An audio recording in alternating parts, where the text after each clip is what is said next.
Hello everyone, welcome back to my YouTube channel. दोस्तों, आज की इस वीडियो में साइंस के उन सभी क्वेश्चंस को डिस्कस करने वाले हैं जो कि 2018 के रेलवे ग्रुप डी एग्जाम में पूछे जा चुके हैं और 2022 में भी आपको इन्हीं में से कुछ क्वेश्चन जरूर एग्जाम में देखने को मिलेंगे। दोस्तों, यदि आपको इन सभी बुक्स का PDF चाहिए तो टेलीग्राम जरूर ज्वाइन कर लेना, लिंक मैंने डिस्क्रिप्शन में दे दिया है। साथ ही टेलीग्राम में आपको साइंस के 50 प्रैक्टिस सेट फ्री में मिल जाएंगे। दोस्तों, आज का हमारा पहला प्रश्न है कि ज्योति तीव्रता का SI मात्रक होता है, यानी जो ज्योति तीव्रता होती है उसका SI मात्रक क्या है। सबसे पहले आपको बता देता है जो मूल मात्रक है वो कितने, दोस्तों जो मूल मात्रक है वो है कितने, 7 मूल मात्रक है। ठीक है, मूल मात्रक कितने हैं, 7 है। तो यदि ज्योति तीव्रता की बात करें तो ज्योति तीव्रता का जो SI मात्रक है वो क्या होगा, कैंडेला होगा। क्या होगा, कैंडेला क्या हो जाएगा, इसका राइट आंसर हो जाएगा। यदि हम बात करते हैं मोल की, तो मोल किसका मात्रक होता है, मोल होता है पदार्थ की मात्रा का मात्रक क्या होता है, मोल होता है। हेनरी काफी महत्वपूर्ण है। हेनरी किसका मात्रक होता है, ये होता है स्वप्रेरकत्व का। किसका होता है, स्वप्रेरकत्व का मात्रक क्या होता है, हेनरी होता है। और एम्पियर आपको पता ही है कि धारा का मात्रक क्या होता है, एम्पियर होता है। तो दोस्तों ये हेनरी भी याद रखना। आगे देखिए क्वेश्चन नंबर 2 कि आवेग का विमीय सूत्र होता है, जो आवेग होता है उसका विमीय सूत्र क्या होता है। दोस्तों काफी अच्छा प्रश्न है और विमीय सूत्र आप आसानी से निकाल सकते हो। अभी देखो क्या होता है दोस्तों, जो आवेग बराबर क्या होता है, आवेग बराबर होता है बल गुणा समय। क्या होता है, आवेग बराबर क्या होता है, बल गुणा समय क्या होता है, आवेग होता है। ठीक है, यानी कि बल क्या होता है, बल बराबर क्या होता है, द्रव्यमान गुणा त्वरण होता है। ठीक है, F बराबर ये हो गया। और समय को हम किससे निकालेंगे, समय को हम T से। ठीक है, ये हो गया समय। अब M को हम किससे लेते हैं, इस कैपिटल M से लेते हैं। और त्वरण को हम किससे लेते हैं, L T की पावर कितना, -2 से लेते हैं। ठीक है, ये हो गया। और ये T भी यहाँ हमारे पास ऑलरेडी है। अब देखिए क्या हो जाएगा, M तो हमारे पास सिर्फ 1 है। ठीक है, और L कितना है, L भी 1 है। T कितना है, ये देखिए -2 और ये 1 है, यानी कितना हो जाएगा, ML T की पावर -1 हो जाएगा। ठीक है, कितना हो जाएगा, ML T की पावर -1, यानी कि हमारा 1 क्या आ जाएगा, राइट आंसर हो जाएगा। तो आवेग होता है वो, आवेग बराबर क्या होता है, बल गुणा समय। ठीक है, इसको ध्यान रखना, आप आसानी से क्या है, विमीय सूत्र निकाल सकते हैं। ठीक है, अब देखिए जैसे आपको निकालना है घनत्व का विमीय सूत्र निकालना है कि घनत्व जो डेंसिटी होता है उसका विमीय सूत्र निकालिए। तो घनत्व का आप कैसे निकालेंगे, आपको पता है कि जो घनत्व बराबर क्या होता है, द्रव्यमान बटे क्या होता है, द्रव्यमान बटे आयतन। ठीक है, आयतन हम ऐसे लिखते हैं।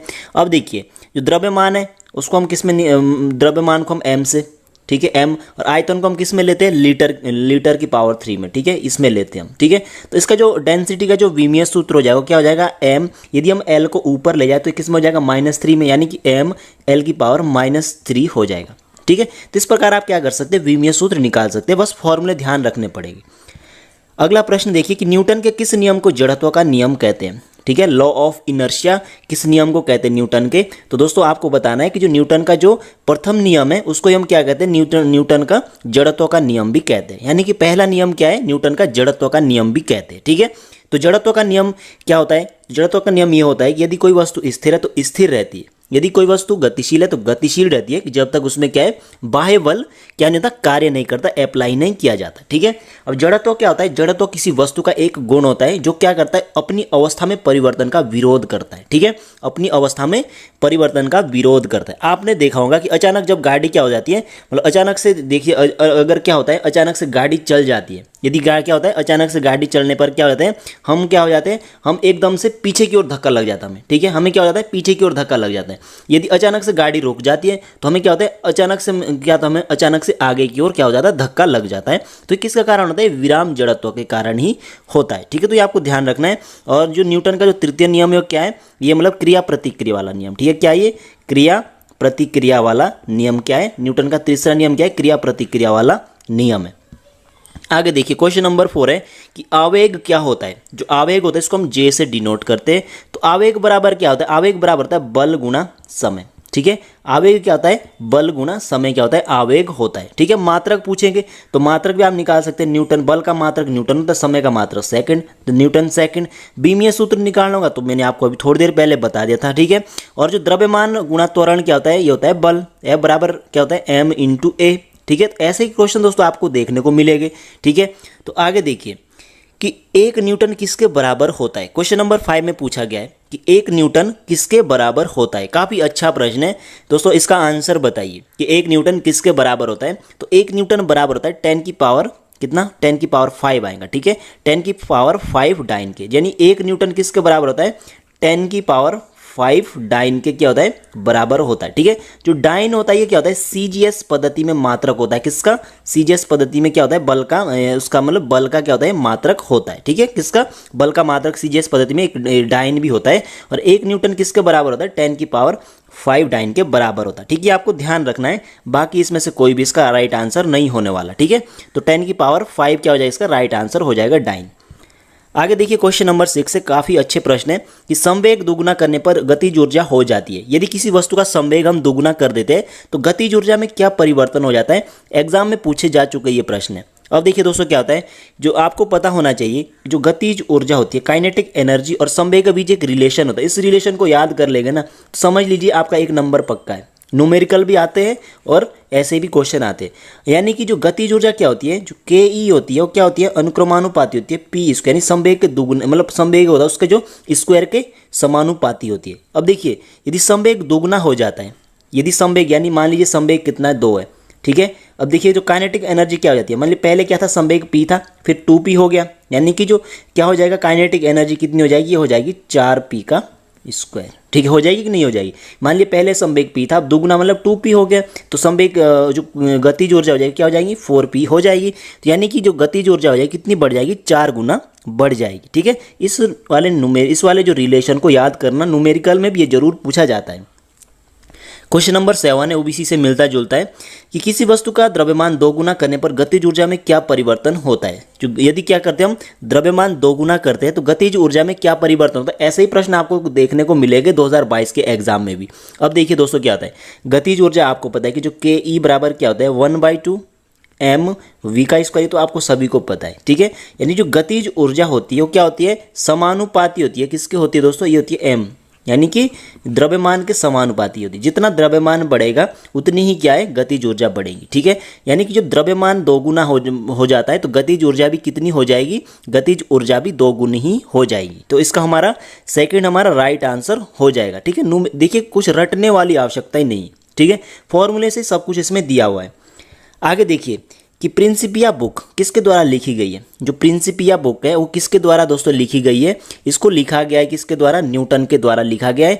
और इसमें वर्णन किया गया है कि न्यूटन के द्वारा इसको क्या है लिखा गया है। ठीक है, और इसमें जो गुरुत्वाकर्षण बल है ना, गुरुत्वाकर्षण बल, उसके बारे में भी इसमें बताया गया। ठीक है, और आपको पता होना चाहिए जो ये यूनिवर्सल कांस्टेंट होता है, यूनिवर्सल ग्रेविटेशनल कांस्टेंट जी का मान कितना होता है, एग्जाम में पूछा जाता है 6.67। ठीक है, इंटू 10⁻11। इतना ही नहीं पूछा जाता, जो असली है ना वो ये है, जो पीछे वाला पूछा जाता मैक्सिमम न्यूटन मीटर स्क्वायर पर किलोग्राम स्क्वायर, ये है मेन। ठीक है, यानी कि आपको मात्रक ध्यान रखना पड़ेगा, यही यहाँ पे कंफ्यूज करने के लिए क्या होता है इसको ही चेंज कर दिया जाता है।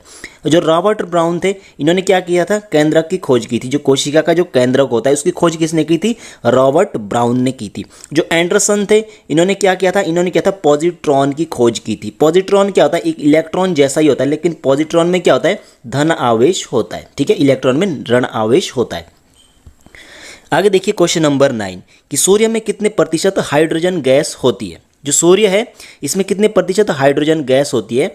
तो दोस्तों इसका आंसर बताइए कि जो सूर्य है उसमें कितने प्रतिशत हाइड्रोजन गैस होती है। ठीक है, जो सूर्य होती है उसमें कौन सी अभिक्रिया होती है, नाभिकीय। कौन सी होती है, नाभिकीय संलयन अभिक्रिया। कौन सी होती है, नाभिकीय संलयन, यानी कि 2 नाभिक क्या होते हैं जुड़ जाते हैं। ठीक है, विखंडन में टूट जाते हैं। ठीक है, तो अब देखिए सूर्य में दोस्तों क्या होता है, सूरज में जो मुख्य तो गैस होती है वो कौन सी होती है, हाइड्रोजन और हीलियम होती है। ठीक है, हाइड्रोजन और हीलियम ही इसमें क्या होती है मुख्य 2 गैसें होती है। ठीक है, और भी अन्य तत्व भी होते हैं।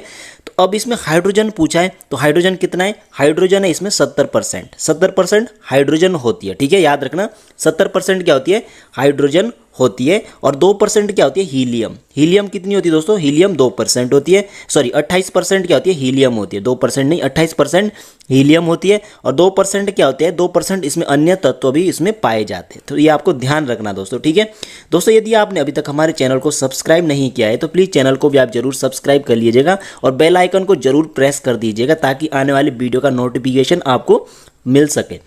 आगे देखिए दोस्तों कि जी का मान न्यूनतम होता है। जो जी होता है, जो गुरुत्वीय त्वरण होता है, जिसका वैल्यू कितना होता है 9.8 मीटर पर सेकंड स्क्वायर होता है, तो इसका मान न्यूनतम कब होता है दोस्तों, इसका आंसर बताइए।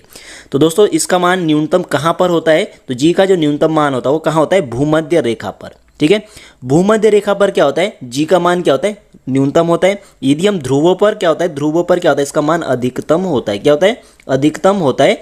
ऐसे ही प्रश्न आपको कुछ देखने को जरूर मिलेगा ग्रुप डी एग्जाम में, ठीक है। तो ध्रुवों पर क्या होता है, इसका मान अधिकतम होता है। भूमध्य रेखा पर क्या होता है, इसका मान न्यूनतम होता है। और इसका जो मान होता है कितना होता है, ये आपको ध्यान रखना है। आगे देखिए क्वेश्चन नंबर 11, यदि पृथ्वी अपने अक्ष के परितः घूमना बंद कर दे तो क्या होगा। यदि पृथ्वी है, आपको पता है पृथ्वी कैसे घूमती है, पश्चिम से पूरब की ओर घूमती है। याद रखना, किसके चारों ओर, सूर्य के चारों ओर, ठीक है, याद रखना। तो पृथ्वी हमेशा पश्चिम से पूरब की ओर क्या करती है, परिक्रमा करती है सूर्य की। तो यदि घूमना बंद कर देती तो जी के मान में क्या परिवर्तन होता है दोस्तों। तो देखिए क्या होता है, आपको पता है कि जो जी का मान है वो ध्रुवों पर तो मैक्सिमम होता है और जो भूमध्य रेखा है यहाँ पर न्यूनतम होता है।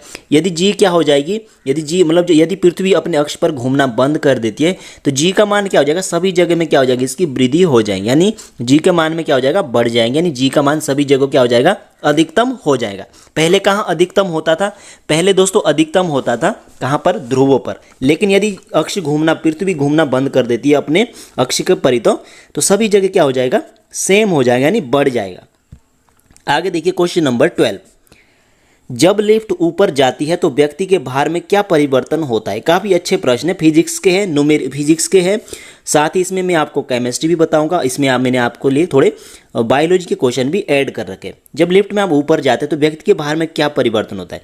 अब देखिए, जब व्यक्ति का भार क्या हो जाता है, जब आप लिफ्ट में ऊपर जाते हैं ना तो व्यक्ति का भार क्या हो जाता है, बढ़ जाता है। याद रखना, ठीक है, क्या हो जाता है, व्यक्ति का भार बढ़ जाता है। लेकिन यदि जब आप लिफ्ट में नीचे की ओर आते हैं ना तो क्या होता है, व्यक्ति का भार क्या हो जाता है, घट जाता है। याद रखना, कब घटता है, जब नीचे की ओर आते हैं, ठीक है, क्या हो जाता है, व्यक्ति का भार घट जाता है। अब यदि क्या है, यदि त्वरण समान है ना, यदि त्वरण, लिफ्ट का जो त्वरण है ना वो क्या है, समान है, तो क्या हो जाएगा, समान रहता है, भार में कोई परिवर्तन नहीं होता है। यदि लिफ्ट की डोरी टूट जाती है तो क्या हो जाता है, हमें भारहीनता की स्थिति आ जाती है, ठीक है। भारहीनता की स्थिति कब आती है, जब लिफ्ट की डोरी आते समय टूट जाती है। तो ये आपको ध्यान रखना है। तो इसका सही आंसर क्या आ जाएगा, जब आप लिफ्ट में ऊपर जाते हैं तो भार बढ़ जाता है, यदि नीचे आते हैं तो घट जाता है। यदि त्वरण समान है, यानी त्वरण क्या है, एकदम समान, यानी जीरो त्वरण है, त्वरण में कोई परिवर्तन नहीं हो रहा है, तो क्या हो जाएगा, समान रहता है। यदि डोरी टूट जाती है तो क्या हो जाएगा, भारहीनता, मतलब भारहीनता महसूस होती है। आगे देखिए, थोड़ी तबीयत खराब है दोस्तों। कि अब देखिए क्वेश्चन नंबर 13 है कि भूस्थायी उपग्रहों का परिक्रमण काल होता है। जो भूस्थायी उपग्रह होते हैं इनका परिक्रमण काल कितना होता है, यानी कि इनका जो टाइम, एक अपना परिक्रमण पूरा करने में इनको कितना टाइम लगता है, टाइम पूछा इसमें। तो भू उपग्रह जो होते हैं दोस्तों, इनका जो परिक्रमण काल होता है वो होता है 24 घंटे। कितना होता है, 24 घंटे इनका क्या होता है, परिक्रमण काल होता है। और इनकी जो ऊंचाई होती है वो कितनी होती है, 36,000 किलोमीटर, ठीक है, याद रखना, ये भी पूछ लिया जाता है। 36,000 किलोमीटर की ऊंचाई पर ये क्या करते हैं, पृथ्वी के चारों ओर परिक्रमा करते हैं। कैसे करते हैं, जैसे पृथ्वी करते हैं सूरज के चारों ओर, यानी कि पश्चिम से पूरब की ओर ये भी क्या करते हैं, परिक्रमा करते हैं अर्थ की। तो ये आपको ध्यान रखना है, काफी अच्छा प्रश्न है। आगे देखिए क्वेश्चन नंबर 14 कि निकट दृष्टि दोष के उपचार में किस का उपयोग किया जाता है, यानी कि किस लेंस का उपयोग किया जाता है। यदि किसी को निकट दृष्टि मतलब निकट की वस्तु स्पष्ट देख लेता है व्यक्ति, लेकिन दूर की वस्तु स्पष्ट नहीं देख पाता। इसका कारण क्या होता है, लेंस की क्षमता क्या हो जाती है, बढ़ जाती है, ठीक है, लेंस क्षमता क्या हो जाती है, बढ़ जाती है, ठीक है, लेंस क्षमता क्या हो जाती है, बढ़ जाती है। तो अब देखिए इसमें जो प्रतिबिंब बनता है वो कहाँ बनता है, जो प्रतिबिंब होता है, जो इमेज बनता है वो कहाँ पर बनता है दोस्तों, इमेज रेटिना के आगे बनता है। रेटिना होती है जो दोस्तों, रेटिना, जो प्रतिबिंब कहाँ बनना चाहिए, रेटिना पर बनना चाहिए, लेकिन रेटिना के क्या होता है, आगे क्या होता है, इमेज बन जाता है, ठीक है। तो निकट दृष्टि दोष में उपचार में हम किसका यूज करते हैं, इसमें हम यूज करते हैं अवतल लेंस का यूज करते हैं। किसका यूज करते हैं, अवतल लेंस। अवतल लेंस ये होता है अवतल लेंस, ठीक है, ये क्या होता है अवतल लेंस, ये होता है उत्तल लेंस, ठीक है। तो आपको ध्यान रखना है दोस्तों, ठीक है। क्या होता है, रेटिना के आगे क्या होता है, प्रतिबिंब बनता है, ये ध्यान रखना, काफी महत्वपूर्ण है। आगे देखिए क्वेश्चन नंबर 15 दूरदृष्टि दोष में प्रतिबिंब कहाँ बनता है। दूरदृष्टि दोष यानी कि क्या होता है, व्यक्ति को दूर की वस्तु स्पष्ट देख लेता है लेकिन निकट की नहीं देख पाता, यानी कि जो लेंस क्षमता होती है क्या हो जाती है, कम हो जाती है, ठीक है। तो क्या होता है, प्रतिबिंब कहाँ बनता है दोस्तों, दूरदृष्टि दोष में रेटिना के पीछे बनेगा। कहाँ बनेगा, रेटिना के पीछे बनेगा, ठीक है। तो क्या होता है, हम इसमें यदि हम कौन से लेंस का यूज़ करेंगे, हम इसमें तो इसमें हम यूज़ करेंगे उत्तल लेंस का यूज़ करेंगे, ठीक है, लेंस का यूज़ करेंगे, ना कि दर्पण का यूज़ करेंगे, मिरर का यूज़ नहीं करेंगे, लेंस का। मिरर आपको कंफ्यूज करने के लिए यहाँ पे जरूर दिया जाएगा, ठीक है। तो उत्तल लेंस का हम इसमें यूज करेंगे दोस्तों, ठीक है, याद रखना दोस्तों। कभी कभी आपको पूछा जाता है जरा दृष्टि दोष में एक दूसरा दोष होता है, जरा दृष्टि दोष। जरा दृष्टि दोष। इसमें क्या होता है, ना तो व्यक्ति दूर की वस्तु देख पाता ना नजदीक की। तो ऐसे इस दोष में हम क्या करते हैं, इसमें हम यूज करते हैं बाईफोकल लेंस। किसका यूज करते हैं, बाईफोकल लेंस का यूज हम जरा दृष्टि दोष में करते हैं। आगे देखिए क्वेश्चन नंबर 16, अच्छा प्रश्न है कि वर्णांधता में व्यक्ति किन रंगों की पहचान नहीं कर पाता, यानी कलर ब्लाइंडनेस। ठीक है, इसको क्या बोलते हैं, कलर ब्लाइंडनेस में व्यक्ति जिनको ये बीमारी होती है, क्या होती है, एक प्रकार की क्या होती है, मतलब आनुवंशिक बीमारी होती है। क्या होती है, आनुवंशिक बीमारी होती है। ठीक है, मतलब पहले पेरेंट्स में थी फिर बच्चों में, इस टाइप से। ठीक है, तो इसमें व्यक्ति किन रंगों की पहचान नहीं कर पाता है, तो इसमें पहचान नहीं कर पाता हरा और लाल। ठीक है, हरे और लाल का जो रंग होता है, इनमें क्या नहीं कर पाता है, व्यक्ति पहचान नहीं कर पाता। ठीक है, आनुवंशिकता की बीमारी, और इसका कोई ट्रीटमेंट नहीं है, इसका कोई भी ट्रीटमेंट नहीं होता। ठीक है, तो इसका कोई भी ट्रीटमेंट नहीं है दोस्तों, तो ये आपको ध्यान रखना है। ठीक है दोस्तों, आगे देखिए क्वेश्चन नंबर 17 कि एक तार में प्रति सेकंड कितने इलेक्ट्रॉन प्रवेश करते हैं। एक तार होती है, काफ़ी अच्छा प्रश्न है, थोड़ा हाई लेवल का प्रश्न है कि एक तार में प्रति सेकंड कितने इलेक्ट्रॉन प्रवेश करते हैं। अच्छा प्रश्न है दोस्तों, आंसर बताइए। तो इसका जो सही आंसर वो कितना हो जाएगा, 6.25 × 10⁻18 इलेक्ट्रॉन। ठीक है, याद रखना, इतने इलेक्ट्रॉन क्या करते हैं, एक सेकंड में तार से प्रवेश करते हैं, और इतने इलेक्ट्रॉन क्या करते हैं, बाहर भी निकलते हैं। ठीक है, इतने ही इलेक्ट्रॉन क्या होते हैं, बाहर भी निकलते हैं तार से। तो ये भी आपको ध्यान रखना दोस्तों। और जो कोई भी पदार्थ होता है, जो कोई भी चालक होते हैं, चालकता किसके कारण होती है, इलेक्ट्रॉनों के कारण। ठीक है, विद्युत प्रभाव किसके कारण होती है, इलेक्ट्रॉनों के कारण होती है। इलेक्ट्रॉन की खोज थॉमसन ने की थी। ठीक है, आपको पता होना चाहिए दोस्तों। ठीक है, अब इसके बाद देखिए दोस्तों आगे क्वेश्चन नंबर 18 कि किस राशि को गॉस में भी व्यक्त किया जा सकता है। किस राशि को गॉस में, काफ़ी अच्छा प्रश्न है कि गॉस में किसको हम व्यक्त कर सकते हैं। तो काफ़ी अच्छा प्रश्न है दोस्तों, इसका आंसर बताइए कि किस राशि को हम गॉस में व्यक्त कर सकते हैं। तो इसका सही आंसर है चुंबकीय क्षेत्र। जो चुंबकीय क्षेत्र है इसको हम गॉस में भी व्यक्त कर सकते हैं। ठीक है, क्या कर सकते हैं हम इसको, गॉस में भी व्यक्त कर सकते हैं। ठीक है, यदि हम बात करते हैं इसके एसआई, यदि हम, ये तो हम गॉस की बात कर रहे हैं, यदि हम एसआई यूनिट की बात करें तो एसआई यूनिट इसकी क्या है, टेस्ला। ठीक है, याद रखना, टेस्ला किसका मात्रक है, चुंबकीय क्षेत्र का मात्रक है। ठीक है, तो ये भी आपको ध्यान रखना है दोस्तों। और आपको बता देता हूं कि जो एक गॉस होता है, एक गॉस बराबर कितना है, 10⁻⁻4 टेस्ला। ठीक है, ये भी आपको ध्यान रखना दोस्तों। ठीक है, चुंबकीय फ्लक्स इसको हम किस में मापते हैं, जो चुंबकीय फ्लक्स है इसको मापते हैं हम वेबर में। किस में मापते हैं, वेबर किसका मात्रक है, चुंबकीय फ्लक्स का, जिसको हम फाई एम से, इस टाइप से हम क्या इसको मतलब डिनोट करते हैं। तो ये भी आपको ध्यान रखना दोस्तों, काफ़ी अच्छा प्रश्न है, एग्जाम में पूछ लिए जाते हैं। तो गॉस किसका मात्रक है, चुंबकीय क्षेत्र का। एसआई मात्रक क्या है, टेस्ला। एक गॉस में 10⁻⁻4 क्या होते हैं, टेस्ला होते हैं। आगे देखिए शंट क्या होता है। शंट क्या होता है दोस्तों, केमिस्ट्री का प्रश्न है कि शंट क्या होता है। केमिस्ट्री या फिजिक्स जिसका भी है, इससे हमें कोई लेना देना नहीं है कि किसी का भी हो। शंट क्या होता है दोस्तों, तो शंट होता है एक अत्यंत कम प्रतिरोध वाला तार। ठीक है, फिजिक्स का, असल में ये फिजिक्स का ही क्वेश्चन है। तो शंट क्या होता है, अत्यंत कम प्रतिरोध वाला क्या होता है, एक तार होता है। ठीक है, याद रखना है, इसका जो प्रतिरोध होता है आर क्या होता है, बहुत ही कम होता है। ठीक है, और शंट का यूज क्यों किया जाता है, जो धारा मापी होती है उसकी रक्षा करे। शंट का क्या काम होता है, धारा मापी की क्या करता है, रक्षा करता है। तो धारा मापी होता है, धारा मापी की रक्षा यही करता है। क्यों करता है, देखिए जो मैक्सिमम, जो मतलब मैक्सिमम जितनी भी जो लाइट होती है, जो मतलब विद्युत होती है, वो इसके द्वारा ही क्या होती है, प्रवेश करती है। ठीक है, इसके द्वारा ही क्या करती है, प्रवेश करती है। अब देखिए क्या होगा, प्रतिरोध इसका कम है। ठीक है, इसका प्रतिरोध क्या होता है, हमेशा कम रहता है। तो ये आपको ध्यान रखना है। ठीक है, आगे देखिए क्वेश्चन नंबर 20 मिश्रण के कितने प्रकार होते हैं, ये केमिस्ट्री का है। मिश्रण दोस्तों मिक्सचर है।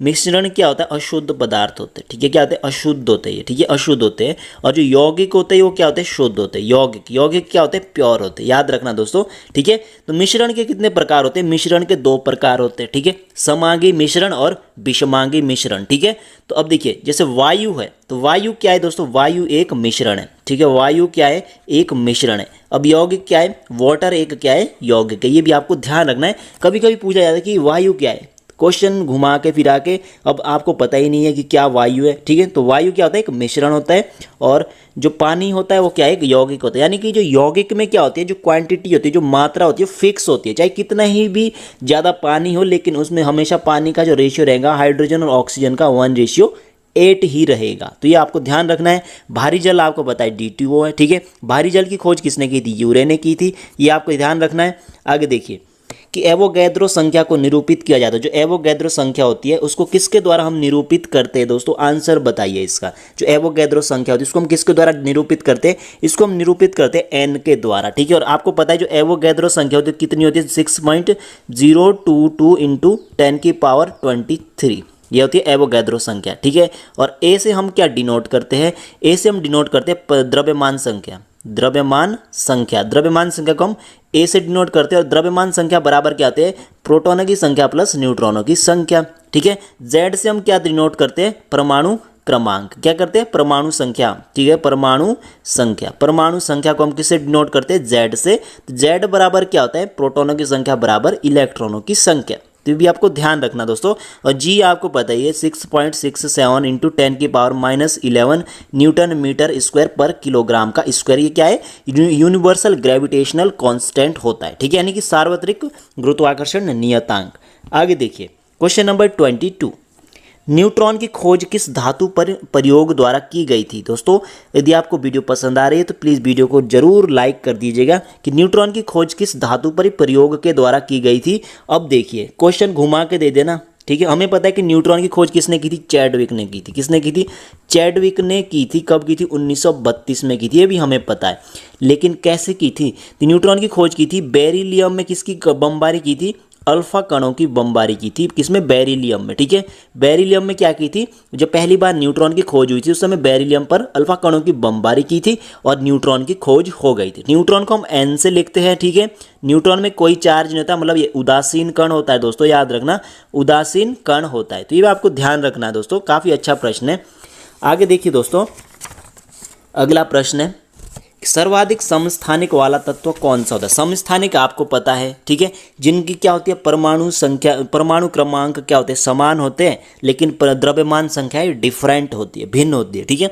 तो सर्वाधिक जो समस्थानिक वाला तत्व है वो कौन सा है, वो है पोलोनियम, ठीक है, जिसकी खोज किसने की थी, मैडम क्यूरी और इनके जो पति थे पी क्यूरी, इनके द्वारा क्या की गई थी, इनकी खोज की गई थी। और इसके कितने समस्थानिक है, लगभग 10 है शायद, ठीक है, 10 के आसपास इसके क्या है, समस्थानिक है, ठीक है। तो ये आपको ध्यान रखना है। हाइड्रोजन के 3 है, जो तीसरे वाला ना 1H3, ये जो 1H3 है, जो यानी कि प्रोटियम जो ट्राइट्रियम है जो, ठीक है, जो तीसरे वाला दोस्तों ये क्या है, ये एक रेडियो एक्टिव है, ठीक है। क्या ये, रेडियो एक्टिव, यानी कि क्या ये रेडियो एक्टिव है, तीसरे वाला। तो ये आपको ध्यान रखना है। जो फ्रांसियम है, इसके ये कौन से एस ब्लॉक का एलिमेंट है, ठीक है, एस ब्लॉक का एलिमेंट है, लेकिन इसके भी समस्थानिक क्या होते हैं, रेडियो एक्टिव होते हैं, ठीक है। इसके जो समस्थानिक वो कैसे, रेडियो एक्टिव होते हैं, ठीक है। तो ये आपको ध्यान रखना है। क्वेश्चन पूछा जाता है कि एस ब्लॉक में जो ये कौन से ग्रुप में आता है, ग्रुप 1 की बात है, ठीक है, ग्रुप 1 में आता है, ठीक है। एस ब्लॉक के ग्रुप 1 में किस तत्व के समस्थानिक रेडियो एक्टिव है, तो फ्रांसियम, ठीक है, याद रखना। और फ्रांसियम है दोस्तों, तो इसका जो परमाणु क्रमांक होता है उसका कितना होता है, 87 होता है, ठीक है। कितना होता है, 87, इसका क्या है, फ्रांसियम का परमाणु क्रमांक है। आगे देखिए, दूध का पीएच मान कितना होता है, जो दूध है उसका पीएच मान कितना होता है, काफ़ी अच्छा प्रश्न है। तो दूध का जो पीएच मान होता है वो कितना होता है, 6.4 होता है, ठीक है, याद रखना। और जो मानव मूत्र होता है ये दूध का है, ठीक है, ये दूध है। और मानव मूत्र का कितना होता है, ये होता है 5.5 से 7.5, यानी ये मानव मूत्र, ठीक है, मानव मूत्र, ठीक है। आपको पता है मूत्र में यूरोक्रोम होता है, जिसके कारण क्या होती है, मतलब पीलापन वगैरह इसी के कारण होता है, ठीक है। और मूत्र में क्या होती है, मतलब आपने देखा बहुत गंध, मतलब एक प्रकार की क्या होती है, मतलब गंध टाइप की आती है, किस कारण आती है, अमोनिया के कारण आती है, ये भी आपको पता है।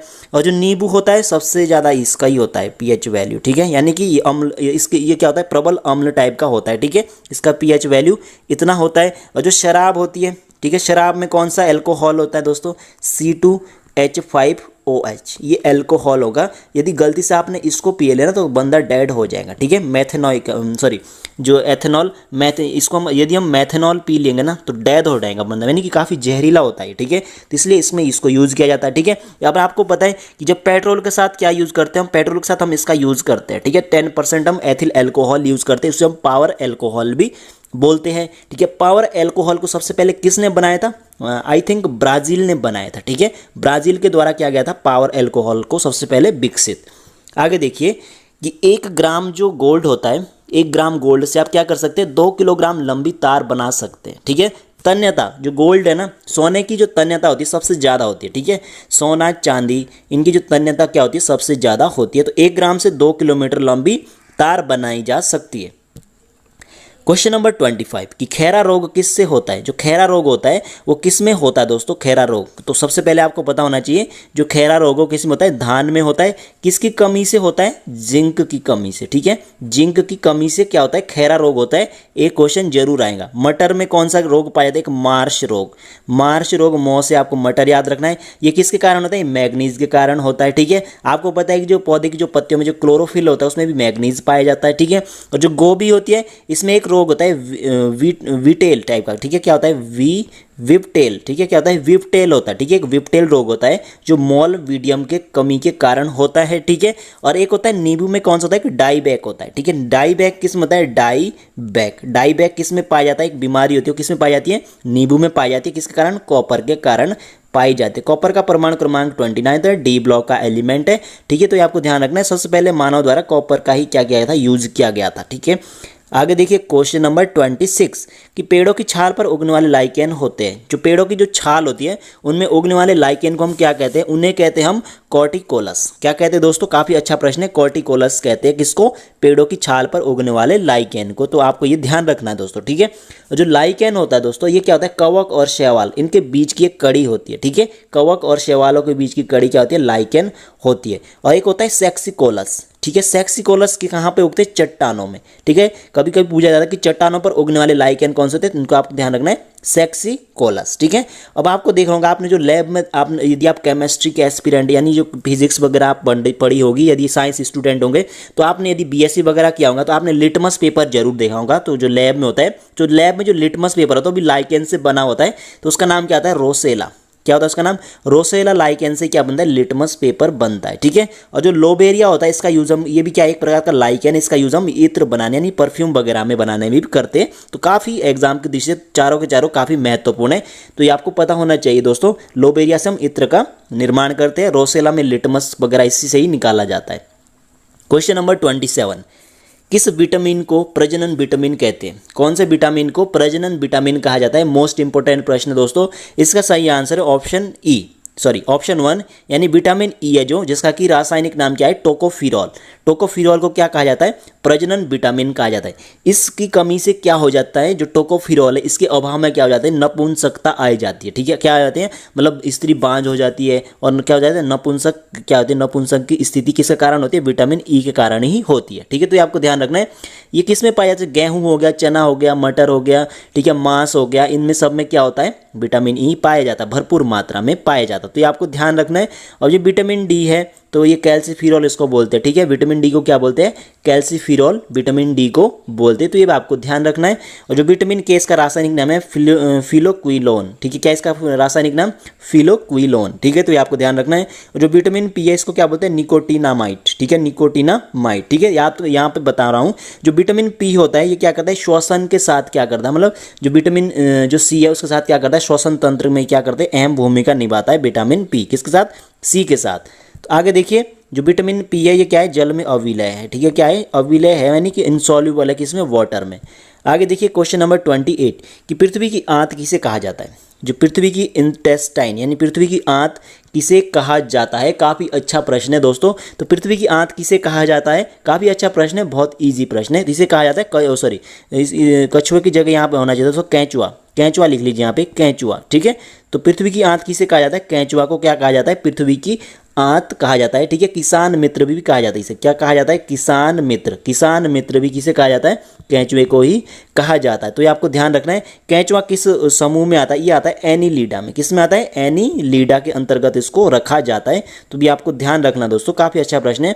और जो शैवाल और कौवा इनके बीच की जो कड़ियों क्या है, लाइकेन होती है। लाइकेन में 3 प्रकार का क्या होता है, प्रजनन होता है। ठीक है, तो आपको ध्यान रखना, कायिक और लैंगिक और अलैंगिक। लैंगिक प्रजनन हमेशा ये किसके कारण करते, कवक के कारण ही करते हैं। तो ये भी एग्जाम में पूछ लिया जाता है। ठीक है, आगे देखिए क्वेश्चन नंबर 29 पौधों में वाष्पोत्सर्जन की दर को डैश के द्वारा मापा जाए। जो वेपोराइजेशन होता है पौधों में उसको हम किसके द्वारा नापते हैं, किसके द्वारा हम उसको मेजर कर सकते हैं। तो इसका सही आंसर है गैनोंग पोटोमीटर। ठीक है। पोटोमीटर याद रखना, गैनोंग पोटोमीटर के द्वारा क्या होती है, पौधों में वाष्पोत्सर्जन की दर को क्या होता है, मेजर किया जाता है, मापा जाता है। यदि हम बात करते हैं फेदोमीटर की, तो समुद्र की जो गहराई होती है उसको हम फेदोमीटर में मापते हैं, ठीक है। यदि हम बात करते हैं बैरोमीटर की, जो हमारा जो एटमॉस्फेयर जो प्रेशर होता है उसको हम इसमें नापते हैं, ठीक है। यदि हम बात करते हैं ग्रेवोमीटर की, तो ग्रेवोमीटर में हम क्या करते हैं, पानी के अंदर तेल का पता लगाने के लिए हम किसका यूज करते हैं, ग्रेवोमीटर का यूज करते हैं। तो भी आपको ध्यान रखना, ग्रेवोमीटर, ठीक है। आगे देखिए क्वेश्चन नंबर 30।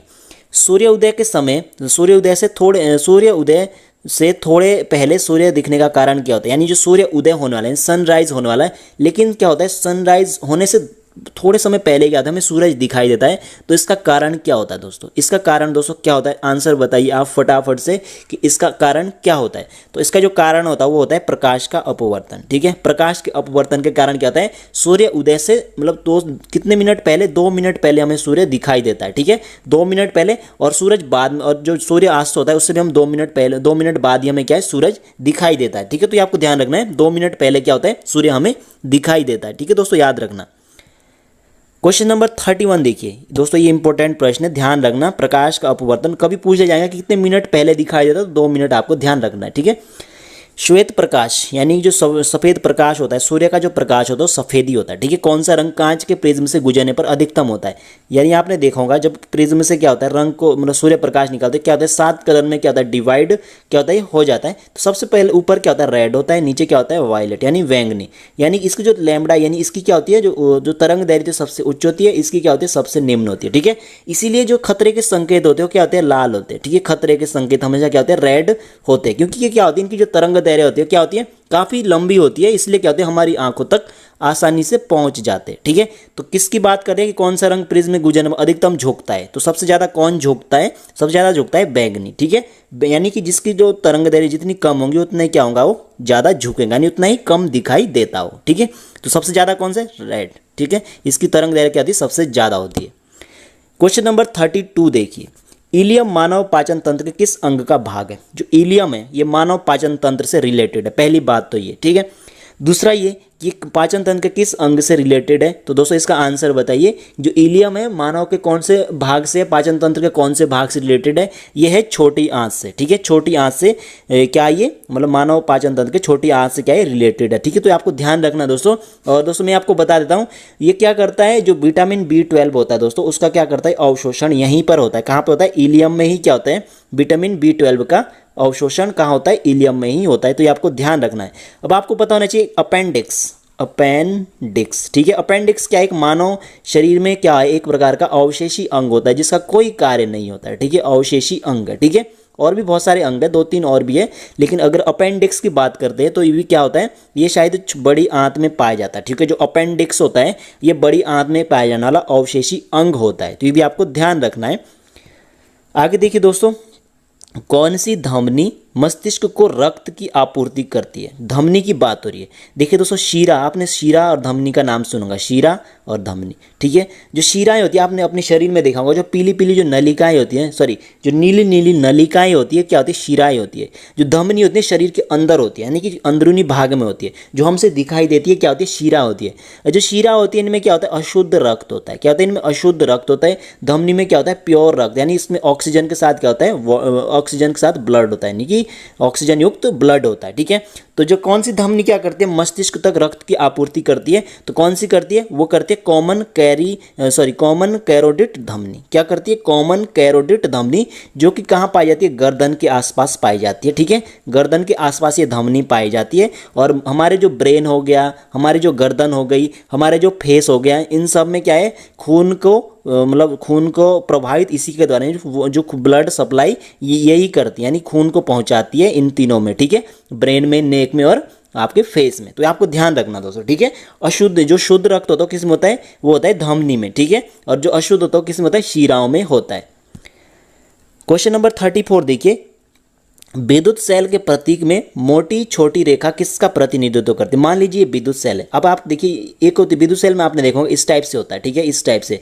तो ये मोटी होती है और छोटी होती है। जो इतनी छोटी वाली जो लाइन होती है क्या डिनोट करती है, ऋणात्मक टर्मिनल, और जो लंबी वाली होती है क्या करती है, धनात्मक टर्मिनल। तो हम बात करते हैं छोटी वाली की, तो छोटी वाली की बात करते होती है क्या है, ऋणात्मक टर्मिनल, ठीक है। हमेशा प्लस को प्लस के साथ, माइनस को माइनस के साथ। ठीक है, तो याद रखना दोस्तों, इसमें होता है प्लस माइनस, इस टाइप से क्या होता है, दो टर्मिनल इसमें जुड़े होते हैं। एक सामान्य व्यक्ति के मूत्र में जल की मात्रा होती है, यानी जल कितना परसेंट पाया जाता है मूत्र में, व्यक्ति के मूत्र में जल कितने प्रतिशत पाया जाता है दोस्तों, तो इसका राइट आंसर बताइए। तो दोस्तों जो मूत्र होता है व्यक्ति का, उसमें 96% क्या होता है, जल होता है। ठीक है, 96% क्या होता है, वाटर पाया जाता है, और जो 2% होता है उसमें क्या पाया जाता है, प्रोटीन पाया जाता है। ठीक है, 2% क्या होता है, प्रोटीन पाया जाता है। ठीक है, मूत्र में। और आपको ध्यान रखना है कि 0.5% क्या पाया जाता है इसमें, यूरिक अम्ल। क्या पाया जाता है, यूरिक अम्ल पाया जाता है। ठीक है, क्या पाया जाता है, यूरिक अम्ल कितना पाया जाता है, 0.5%, यानी कि ज़्यादा क्या पाया जाता है, 96% वाटर पाया जाता है। तो ये आपको ध्यान रखना है। और देखिए दोस्तों, जो मूत्र में जो पीलापन होता है वो किसके कारण होता है, यूरोक्रोम के कारण। ठीक है, यूरोक्रोम के कारण क्या होता है, मूत्र क्या होता है, पीला होता है। तो ये भी एग्जाम की दृष्टि से बहुत ही महत्वपूर्ण फैक्ट है। और यूरोक्रोम किससे बनता है, हीमोग्लोबिन, जब हीमोग्लोबिन के अपघटन से। ठीक है, तो हीमोग्लोबिन का जब अपघटन होता है तो उसके उपरांत ही क्या बनता है, यूरोक्रोम बनता है। ठीक है, तो ये भी आपको ध्यान रखना है। अब आगे देखते हैं दोस्तों अगला प्रश्न, मृदा संबंधी अध्ययन डैश कहलाता है। मृदा मतलब मिट्टी का, मिट्टी से संबंधित जो अध्ययन होता है उसे हम क्या कहते हैं, उसे कहते हैं हम दोस्तों, क्या कहते हैं उसे, पीडोलॉजी। क्या कहते हैं, पीडोलॉजी, यानी कि मृदा संबंधी अध्ययन को हम पीडोलॉजी कहते हैं। ठीक है, और जो टैक्सोनॉमी होता है इसके अंतर्गत हम क्या करते हैं, पादप वर्गीकरण। ठीक है, पादप वर्गीकरण का अध्ययन हम इसके अंतर्गत करते हैं। किसके अंतर्गत, टैक्सोनॉमी, पादप वर्गीकरण। ठीक है, तो ये भी आपको पता होना चाहिए। और जो हिस्टोलॉजी है इसके अंतर्गत तो आपको सभी को पता ही होगा, जो उत्तक होते हैं उत्तकों का अध्ययन इसके अंतर्गत ही किया जाता है। ठीक है, और जो लिम्नोलॉजी होता है, निम्नोलॉजी, ठीक है, निम्नोलॉजी, इसके अंतर्गत हम क्या करते हैं, जो अलवणीय पौधे होते हैं। ठीक है, अलवणीय पौधे, अलवणीय समुद्री पौधे या अलवणीय जल पौधे, अलवणीय जल पौधों का अध्ययन हम इसके अंतर्गत करते हैं। ठीक है, तो मृदा का अध्ययन हम किसके अंतर्गत करते हैं, पीडोलॉजी। अगला प्रश्न देखिए, क्वेश्चन नंबर 3 है कि निमोनिया शरीर के किस भाग को प्रभावित करता है। जो निमोनिया होता है वो किस भाग को प्रभावित करता है शरीर के, तो पहले तो आपको पता होना चाहिए जो निमोनिया होता है किसके कारण होता है, ये होता है जीवाणु के कारण। ठीक है, जीवाणु यानी बैक्टीरिया के कारण होने वाला ये डिजीज है। ठीक है, और ये कौन से जीवाणु के कारण होता है, ये होता है डिप्लोकस। ठीक है, याद रखना, डिप्लोकस, मैं लिख लेता हूं, डिप्लोकस न्यूमोनी। ठीक है, डिप्लोकस न्यूमोनी के कारण ये होता है, जीवाणु के कारण। तो इससे क्या प्रभावित होता है, फेफड़ों में क्या हो जाता है दोस्तों, इसमें सूजन हो जाता है। ठीक है, फेफड़ों में क्या हो जाता है, सूजन हो जाता है। ठीक है, और यकृत जो पीलिया होता है, आपने सुना होगा पीलिया, पीलिया किसको प्रभावित करता है, पीलिया प्रभावित करता है यकृत को। ठीक है, तो ये भी आपको ध्यान रखना है। अगला प्रश्न देखिए, क्वेश्चन नंबर 4 कि वसा का पाचन डैश के द्वारा होता है। जो शरीर में जो वसा का जो पाचन होता है किसके कारण होता है, जो भोजन में जो वसा होता है तो किसके कारण होता है वसा का पाचन, जल्दी से आंसर बताइए। तो जो वसा का पाचन होता है ये होता है लाइपेज के द्वारा। किस एंजाइम के कारण होता है, लाइपेज एंजाइम के कारण क्या होता है, वसा का पाचन होता है। और जो लाइपेज होता है कहाँ से निकलता है, अग्नाशय रस से। ठीक है, जो अग्नाशय होता है ना, अग्नाशय रस से। ठीक है, अग्नाशयी जो रस होता है ना उसके अंतर्गत ये पाया जाता है। ठीक है, तो ये आपको ध्यान रखना है। और जो ट्रिप्सिन होता है इसका क्या कार्य होता है, ये क्या करता है, प्रोटीन को किस में कन्वर्ट करता है, ट्रिप्सिन प्रोटीन को बदलता है किसमें, पेप्टोन में। किसमें बदलता है, पेप्टोन में। ठीक है, तो ये भी आपको ध्यान रखना है। ट्रिप्सिन भी अग्नाशयी रस का एक भाग होता है। और जो माल्टोज होता है ये क्या करता है, कार्बोहाइड्रेट को, मतलब कार्बोहाइड्रेट का क्या करता है, पाचन करता है। ठीक है, कार्बोहाइड्रेट। ठीक है, कार्बोहाइड्रेट का पाचन कौन करता है, माल्टेज करता है। ठीक है, तो ये आपको ध्यान रखना है। चलिए दोस्तों अगला प्रश्न देखिए कि निम्नलिखित में से किसे पूर्ण पाचक रस कहा जाता है। निम्नलिखित में से किसे पूर्ण पाचक रस कहा जाता है दोस्तों, आंसर बताइए फटाफट से। तो पूर्ण पाचक रस किसे कहा जाता है, तो जो अग्नाशयी रस होता है उसे हम क्या कहते हैं, पूर्ण पाचक रस। ठीक है, जो अग्नाशयी रस होता है इसमें क्या होता है, 98% इसमें क्या होता है, पानी होता है, यानी वाटर होता है। ठीक है, और 2% इसमें क्या होते हैं, 2% इसमें होते हैं एंजाइम। ठीक है, एंजाइम और लवण वगैरह होते हैं, कितने, 2%। ठीक है, तो अब देखिए दोस्तों जो इसका जो पीएच वैल्यू होता है, अग्नाशय जो रस होता है इसका जो पीएच वैल्यू होता है वो कितना होता है, इसका पीएच वैल्यू होता है मतलब 7.5 से कितने के बीच में होता है, 8.3, यानी कि क्या है, क्षारीय होता है। ठीक है, तो ये आपको ध्यान रखना है दोस्तों। अब बढ़ते हैं अगले प्रश्न की ओर। शरीर का कौन सा भाग यू आकार का होता है, शरीर का कौन सा भाग होता है दोस्तों, यू आकार का। बहुत ही अच्छा प्रश्न है। तो यू आकार का कौन सा भाग होता है शरीर का, तो ये होता है आपका ग्रहणी, ठीक है। शरीर का कौन सा भाग युवाकार का होता है? ग्रहणी, ठीक है। और ग्रहणी में ये क्या होता है? अग्नाशय, ठीक है। अग्नाशय कहाँ पाया जाता है? ग्रहणी के ही उसमें पाया जाता है, ग्रहणी के अंतर्गत ही अग्नाशय आता है। तो ये आपको ध्यान रखना है दोस्तों, ठीक है। और जो ग्रहणी होती है इसकी जो लंबाई होती है कितनी होती है? लगभग 25 सेंटीमीटर होती है, ठीक है। 25 सेंटीमीटर इसकी क्या होती है? लंबाई होती है, ठीक है। और इसके बाद मैं आपको बता देता हूँ जो पित्ताशय होता है यहाँ से ये यहाँ पे क्या होता है? इसका जो आकार होता है नाशपाती के जैसा आकार होता है इसका, ठीक है। और यहाँ से पित्तरस निकलता है, ठीक है। यहीं से क्या निकलता है? पित्तरस यहीं से निकलता है, ठीक है। तो ये आपको ध्यान रखना है। और यहाँ पे पित्ताशय कहाँ पाया जाता है? यकृत में, ठीक है। यकृत के अंतर्गत ये आता है। और इसके बाद देखिए दोस्तों बात करते हैं जो ये कोलोन होता है ये क्या होता है? बड़ी आंत का भाग होता है, ठीक है। किसका भाग होता है? बड़ी आंत का भाग होता है, ठीक है। बड़ी आंत का भाग कौन होता है? कोलोन होता है, बड़ी आंत का भाग, ठीक है। और जो इलियम होता है ये क्या होता है दोस्तों? इसमें उंगली के समान क्या होती है? इसमें संरचनाएं होती है। किसमें? उंगली के समान संरचनाएं होती है। इसकी जो लंबाई होती है 30 सेंटीमीटर होती है, ठीक है। तो ये भी आपको पता होना चाहिए। अगला प्रश्न देखिए, किस विटामिन को प्रजनन विटामिन कहा जाता है? किस विटामिन को दोस्तों प्रजनन विटामिन कहा जाता है? बहुत ही अच्छा प्रश्न है। तो किसे कहते हैं हम प्रजनन विटामिन? तो हम कहते हैं विटामिन जो ई है, इसमें विटामिन ई नहीं है लिखा हुआ, ये मान लीजिए कि जो विटामिन ई है इसे हम क्या कहते हैं? विटामिन ई को हम क्या कहते हैं? प्रजनन विटामिन कहते हैं, ठीक है। विटामिन ई का जो केमिकल रासायनिक नाम क्या होता है? विटामिन ई का रासायनिक नाम होता है टोकोफेरॉल, ठीक है। क्या होता है? टोकोफेरॉल, ठीक है। तो ये आपको पता होना चाहिए, ठीक है। और इसके बाद देखिए दोस्तों जो विटामिन 5 है इसका जो रासायनिक नाम क्या है? नियासिन है। क्या है? नियासिन है। और इसकी विटामिन 5 की कमी से क्या होता है? पेलाग्रा रोग होता है, ठीक है। पेलाग्र या पेलाग्र, ठीक है, जो भी है पेलाग्र रोग इसी के कारण होता है। तो ये भी आपको ध्यान रखना, ठीक है। विटामिन 2 प्रकार के होते हैं, जल में घुलनशील, वसा में घुलनशील। बी और सी किस में होते हैं? पानी में घुलनशील होते हैं, ठीक है। जो बाकी बचे हुए सब किस में? वसा में घुलनशील होते हैं, ठीक है।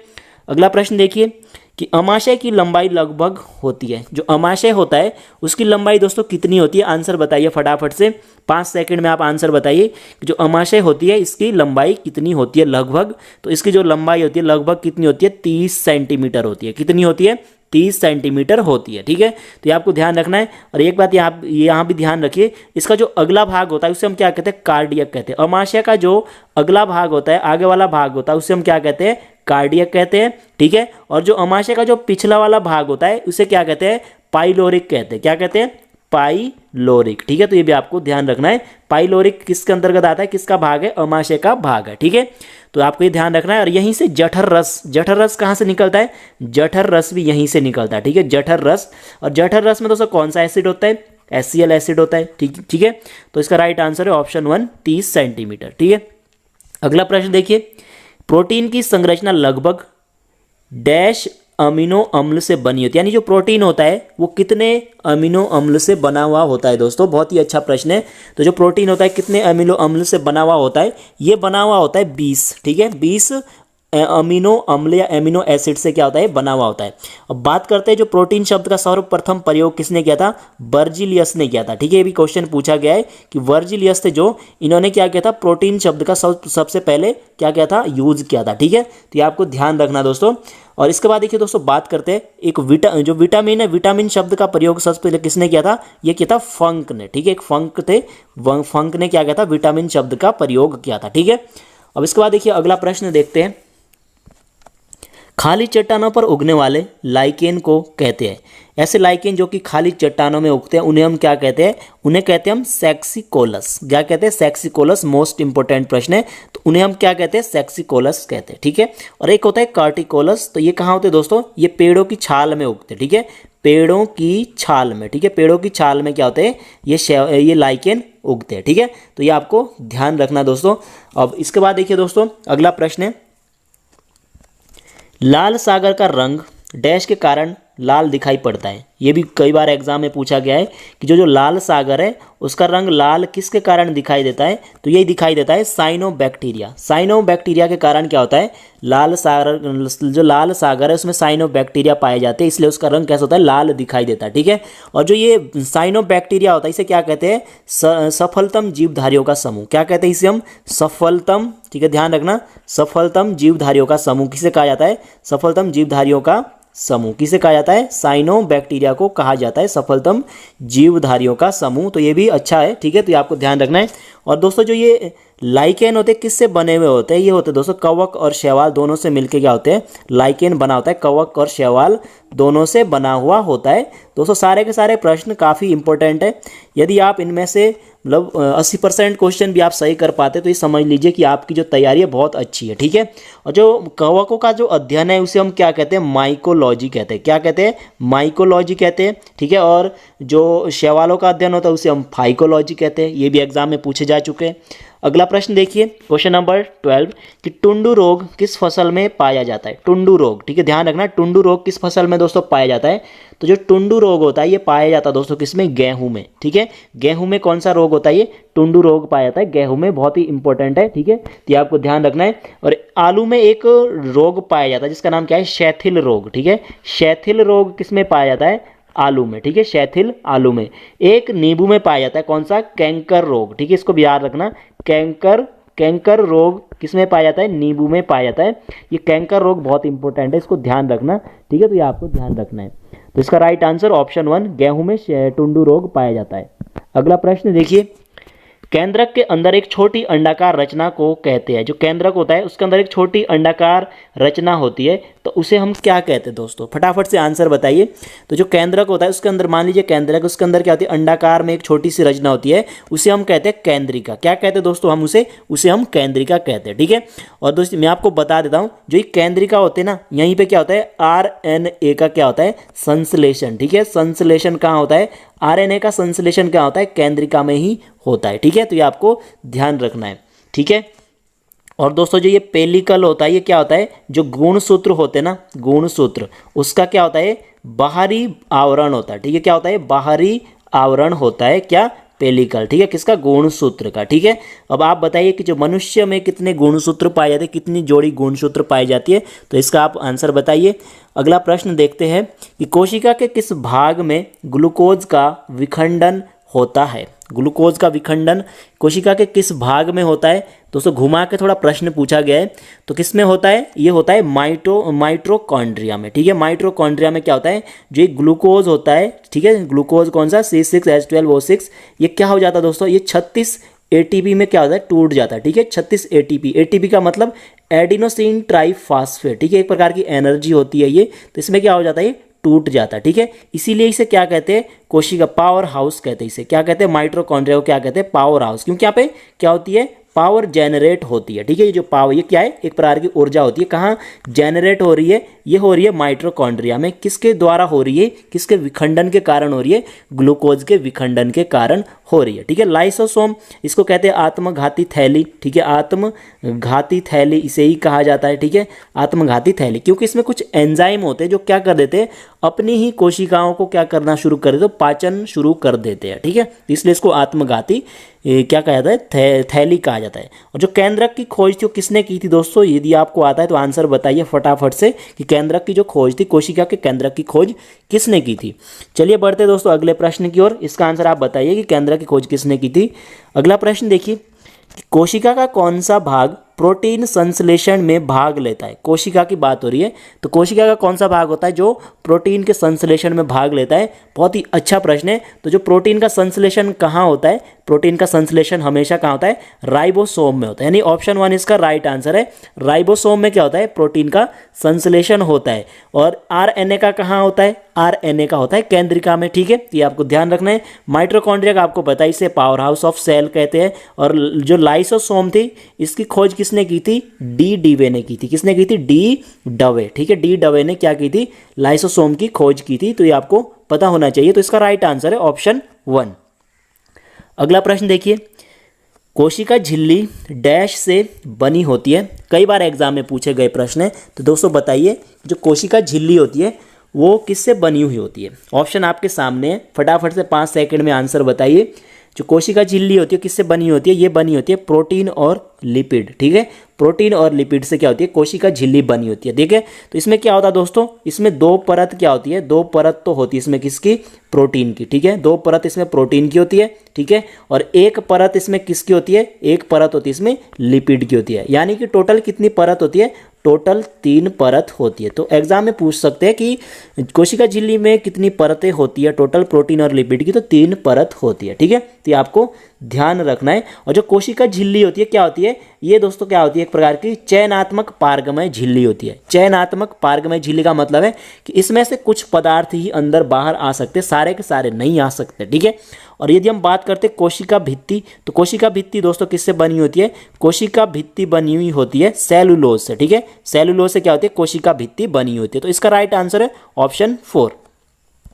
अगला प्रश्न देखिए कि कोशिका सिद्धांत डैश के द्वारा प्रतिपादित किया गया था। जो कोशिका जो सिद्धांत था, सिल थ्योरी थी, वो किसके द्वारा दी गई थी, ये दोस्तों दी गई थी श्लाइडेन और श्वान, ठीक है। श्लाइडेन और श्वान के द्वारा कोशिका सिद्धांत प्रतिपादित किया गया था, ठीक है।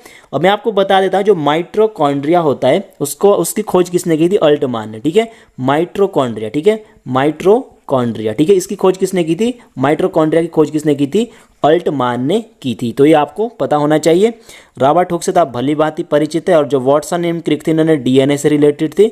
डीएनए की जो डबल हेलिक्स संग्रह था जो इन्होंने ही दिया था, वाटसन एंड क्रिक ने। अगला प्रश्न देखिए, क्वेश्चन नंबर 19 है कि निम्नलिखित में से कौन एक कोशिकीय जीव नहीं है, मतलब कौन एक कोशिकीय जीव नहीं है, यूनिसेलुलर कौन नहीं है, आंसर बताइए फटाफट से। तो जो एक कोशिकीय का मतलब क्या है, जिनका मतलब जो जीव सिर्फ एक कोशिकाओं से मिलकर बने होते हैं, तो इनमें से कौन सा नहीं है, तो जो घोड़ा होता है ये क्या है, एक कोशिकीय नहीं है, क्या है, बहुकोशिकीय है, ठीक है। तो जैसे जानवर हो गए, पौधे हो गए, सबके सब क्या होते हैं, बहुकोशिकीय होते हैं। बाकी जो ये तीनों के तीनों ना, ये क्या है, एक कोशिकीय होते हैं, ठीक है। अमीबा, पैरामीशियम और जीवाणु, ये सब के सब क्या है, आपके एक कोशिकीय होते हैं। अब आप मुझे बताइए कि जो जीवाणु है इसकी खोज किसने की थी, ठीक है। जीवाणु की खोज दोस्तों किसने की थी, इसका भी आप हमें आंसर बताइएगा। यदि आप ग्रुप डी एग्जाम की तैयारी कर रहे हैं या किसी और एग्जाम की तैयारी कर रहे हैं तो आपको जरूर पता होगा, छोटी छोटी बातें होती हैं। अगला प्रश्न है कि कोशिका के केंद्रक की खोज डैश ने की थी। जो कोशिका का जो केंद्रक होता है उसकी खोज किसने की थी, बहुत ही सिंपल क्वेश्चन है, किसने की थी, रॉबर्ट ब्राउन ने, ठीक है। किसने की थी, रॉबर्ट ब्राउन ने। लगभग 1831 के आसपास इसकी क्या की गई थी, खोज की गई थी, ठीक है। तो ये आपको ध्यान रखना है। मैंने आपको बताया जो पैलेड थे, एक साइंटिस्ट थे, इन्होंने क्या किया था, राइबोसोम, ठीक है, जो राइबोसोम है इसकी खोज किसने की थी, पैलेड ने की थी। किसने की थी, पैलेड ने की थी। और जो डी डीवे है, डी डीवे, ठीक है, इन्होंने किसकी खोज की थी, लाइसोसोम की, ठीक है, लाइसोसोम, ठीक है। लाइसोसोम आत्मघाती थैली इसे ही कहा जाता है। तो इसकी खोज किसने की थी, डी डीवे ने की थी, ठीक है। तो रदरफोर्ड आपके केमिस्ट्री से रिलेटेड है। अगला प्रश्न देखिए, क्वेश्चन नंबर 21, इसमें क्या बोला गया है कि माइक्रोग्राफिया पुस्तक डैश से संबंधित है, यानी कि जो माइक्रोग्राफिया जो पुस्तक है उसको किसके द्वारा लिखा गया है। तो ये लिखा गया दोस्तों किसके द्वारा, रॉबर्ट हुक के द्वारा लिखा गया, ठीक है। रॉबर्ट हुक के द्वारा ये लिखा गया, ठीक है। और मैं आपको बता देता हूँ कि सबसे पहले दोस्तों जो जीवित कोशिकाओं का जो कंपोनेंट का अध्ययन किसने किया था, जो सेल होती ना, सेल के जो कंपोनेंट होते हैं उनका जो अध्ययन था, सेल के कंपोनेंट की जो स्टडी की थी वो किसने की थी, ल्यूएन हॉक ने की थी। ये एग्जाम में पूछा गया प्रश्न है, तो ये आपको ध्यान रखना है, ठीक है। और जो सेबिन थे, इन्होंने किसकी खोज की थी, पोलियो ड्रॉप की, ठीक है। पोलियो ड्रॉप किसने विकसित किया था, पोलियो ड्रॉप ये क्या था, आपके सेबिन जी ने, ठीक है। तो ये आपको ध्यान रखना है।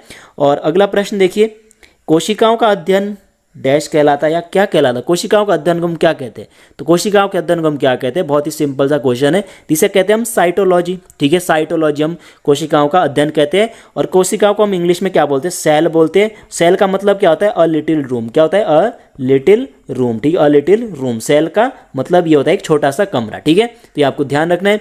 और जो ऑर्निथोलॉजी होता है इसके अंतर्गत हम पक्षियों का अध्ययन करते हैं, ठीक है, पक्षियों का अध्ययन हम इसके अंतर्गत करते हैं। और जो मायोलॉजी होता है या मायोलॉजी होता है, जो मायोलॉजी होता है इसके अंतर्गत हम पेशियों से रिलेटेड स्टडी इसके अंतर्गत करते हैं, ठीक है। और जो न्यूरोलॉजी होता है इसके अंदर हम किसकी मतलब स्टडी करते हैं, तंत्रिका तंत्र की, ठीक है, किसकी, तंत्रिका तंत्र की। तो ये दोस्तों ये जो आपकी जो ब्रांचेज है इनसे रिलेटेड भी एग्जाम में क्वेश्चन पूछे जाते हैं। चलिए अगला प्रश्न देखिए कि मेंढक का वैज्ञानिक नाम डैश है। जो मेंढक है उसका वैज्ञानिक नाम क्या है, जल्दी से आंसर बताइए।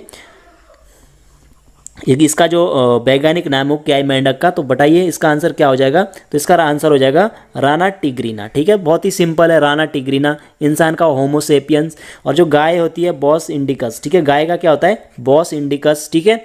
और जो आपका जो धान होता है, धान का क्या होता है, ओरिया सेटिवा, ठीक है, ओरिजा सेटिवा, ठीक है, धान का वैज्ञानिक नाम ओरिजा सेटिवा, ठीक है। अगला प्रश्न देखिए कि द्विनाम पद्धति का प्रचलन डैश के द्वारा किया गया था। जो द्विनाम पद्धति का जो प्रचलन था वो किसके द्वारा किया गया था? अच्छा प्रश्न है। तो दोस्तों फटाफट से आंसर बताइए कि द्विनाम पद्धति का जो प्रचलन था वो किसके द्वारा किया गया था? ये किया गया था कैरोलस लीनियस। ठीक है, आपको पता होगा कि आज ही अपडेट आ रही है कि जो ग्रुप डी एग्जाम है 17 से होगा, लेकिन सभी जोन का एक साथ नहीं होगा। अभी फिलहाल 3 जो आपके जो जोन है शायद उनका ही पहले होगा। ठीक है, मतलब 7 फेज में एग्जाम होने वाला है, तो सभी के एक साथ नहीं होगा। तो अभी आपके पास टाइम है, मैं कोशिश करूँगा कि आपके सारे के सारे बायोलॉजी के जितने भी इंपॉर्टेंट क्वेश्चन है सभी के सब कवर करवाने की मैं कोशिश करूँगा। ठीक है, तो जो द्विनाम पद्धति का जो प्रचलन था वो किसने किया था? कैरोलस लीनियस ने किया था। इसलिए इन्हें क्या कहता था? Father of taxonomy. ठीक है, मतलब वर्ग के पिता, यानी कि फादर ऑफ टैक्सोनॉमी किसे कहा जाता है? फादर ऑफ टैक्सोनॉमी किसे कहा जाता है? कैरोलस लीनियस को कहा जाता है। ठीक है, और जो फादर ऑफ जूलॉजी यानी जो जूलॉजी है, जूलॉजी के पितामह किसे कहा जाता है? तो ये कहा जाता है अरस्तु को। ठीक है, और इसके बाद जो विटेकर थे इन्होंने क्या किया था? जीवों को 5 भागों में क्या किया था? डिवाइड किया था। मैं आपको अभी आगे बताऊंगा कौन कौन से तो भाग। ठीक है, तो अगला प्रश्न देखिए कि हाइड्रा किस जगत के अंतर्गत आता है? जो हाइड्रा है वो किसके अंतर्गत आता है? फटाफट से आंसर बताइए। तो बहुत ही अच्छा प्रश्न है। तो हाइड्रा किसके अंतर्गत आता है? तो ये आता है एनीमेलिया। ठीक है, एनीमेलिया के अंतर्गत क्या होता है? हाइड्रा आता है। ठीक है, हाइड्रा किसके अंतर्गत आता है? एनीमेलिया के अंतर्गत आता है। और जो एनीमेलिया होता है इसे हम क्या बोल सकते हैं? इसे एक दूसरे नाम से भी बोला जाता है मेटाजोआ। मेटाजोआ किसको बोला जाता है? एनीमेलिया को ही क्या बोला जाता है? मेटाजोआ भी बोला जाता है। ठीक है, इसके बाद इसके अंतर्गत और कौन कौन से आते हैं? हाइड्रा तो हो ही गया। जेलीफिश, जो जेलीफिश होती है वो भी किसके अंतर्गत आती है? ये भी हाइड्रा के अंतर्गत आती है। ठीक है, और जो पक्षी होते हैं, ठीक है, जो पक्षी होते हैं, पक्षी वो भी क्या होते हैं? एनीमेलिया के अंतर्गत ही दोस्तों ये आते हैं। उभयचर जितने भी प्राणी होते हैं ये भी सब के सब किस में आते हैं? आपके एनीमेलिया के अंतर्गत ही आते हैं। ठीक है, तो इसका राइट आंसर है ऑप्शन 1। चलिए अब बढ़ते दोस्तों अगले प्रश्न की ओर कि पादप एवं जंतु के बीच स्थित युगलिना किस जगत के अंतर्गत आता है? अच्छा प्रश्न है। जो युगलिना है जो कि पादप एवं जंतु के बीच स्थित है, तो ये किसके अंतर्गत आता है दोस्तों? तो आंसर बताइए फटाफट से, 5 सेकंड का समय है आपके पास। तो युगलिना आता है किसके अंतर्गत? ये आता है प्रोटिस्टा के अंतर्गत। ठीक है, किसके अंतर्गत आता है? ये प्रोटिस्टा के अंतर्गत ये आता है। ठीक है, तो ये आपको ध्यान रखना है। अच्छा प्रश्न है दोस्तों ये भी, युगलिना किसके अंतर्गत आता है? प्रोटिस्टा के। चलिए अब अगला प्रश्न देखते हैं कि विटेकर ने समस्त जीवों को कितने जगत में वर्गीकृत किया था? कितने भागों में डिवाइड किया था? तो इन्होंने कितने भागों में डिवाइड किया था? जरा आंसर बताइए। ग्रुप डी एग्जाम 2018 में कई बार ये प्रश्न पूछा जा चुका है। ठीक है, तो बताइए इसका आंसर क्या हो जाएगा? तो इसका आंसर है ऑप्शन 1, यानी कि इन्होंने क्या किया था? 5 भागों में जीवों को जीव जगत में विभाजित किया था। पहला कौन सा था? पहला था मोनेरा। ठीक है, ध्यान रखना मोनेरा। ठीक है, क्वेश्चन पूछा जा सकता है कि उपयुक्त में से कौन से विटेकर द्वारा मतलब कौन सा जगत के मतलब इन्होंने वर्णित नहीं किया गया था, तो आपके पास ऑप्शन दे सकते हैं। दूसरा क्या है? प्रोटिस्टा। ठीक है, मोनेरा हो गया, प्रोटिस्टा हो गया। तीसरे नंबर में क्या है? प्लांटी। ठीक है, प्लांटी भी इनके अंतर्गत आता है, प्लांटी के भी इन्होंने डिवाइड किया था। चौथे में क्या आता है? कवक। ठीक है, चौथा क्या था? कवक था। और 5वां क्या था? एनीमेलिया। ठीक है, क्या था 5वां? एनीमेलिया। तो ये क्या थे? 5 भाग थे या 5 जगत थे जिसमें इन्होंने क्या किया था? जीवों को डिवाइड किया था। ठीक है, तो ये अच्छा प्रश्न है। अब बढ़ते अगले प्रश्न की ओर कि सिस्टमा नेचुरी पुस्तक डैश के द्वारा लिखी गई है। जो सिस्टमा या सिस्टेमा जो नेचुरी पुस्तक है वो किसके द्वारा लिखी गई है? किस व्यक्ति के द्वारा लिखी गई है? तो ये दोस्तों लिखी गई है किसके द्वारा? जल्दी से जरा आंसर बताइए। तो ये लिखी गई है कैरोलस लीनियस के द्वारा लिखी गई है। ठीक है, जिसे हम क्या कहते हैं? फादर ऑफ टैक्सोनॉमी कहते हैं। और इन्होंने द्विनाम पद्धति का क्या कहता? प्रचलन किया था। जो द्विनाम जो पद्धति होती है, द्विनाम पद्धति में उसमें क्या होता है दोस्तों? उसमें क्या होता है? एक होता है वंश। ठीक है, पहला वाला जो भाग होता है वो वंश होता है, और जो अंतिम वाला भाग होता है उसमें क्या होती है? जाति होती है। ठीक है, पहले क्या होता है? वंश लिखते फिर जाति लिखते। तो ये किसके द्वारा प्रचलित किया गया था? कैरोलस लीनियस के द्वारा प्रचलित किया गया था, यानी मतलब बनाया गया था, बताया गया था।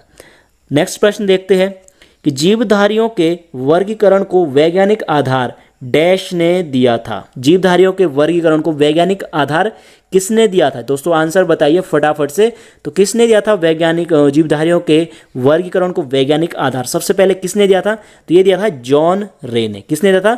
जॉन रे ने क्या किया था? जीवधारियों के वर्गीकरण को वैज्ञानिक आधार दिया। सबसे पहले इन्होंने क्या किया था? जीवधारी को वर्गीकृत करने का प्रयास किया था वैज्ञानिक तरीके से, ठीक है। और जो आधुनिक वर्गीकरण तो किसने किया था? कैरोलस लिनियस ने, ठीक है। जो आधुनिक वर्गीकरण, ठीक है, आधुनिक वर्गीकरण किसने किया था? ये किया था आपके कैरोलस लिनियस ने किया था, ठीक है। तो सबसे पहले वर्गीकरण किसने किया था? जॉन रे ने किया था। और आधुनिक वर्गीकरण किसने किया?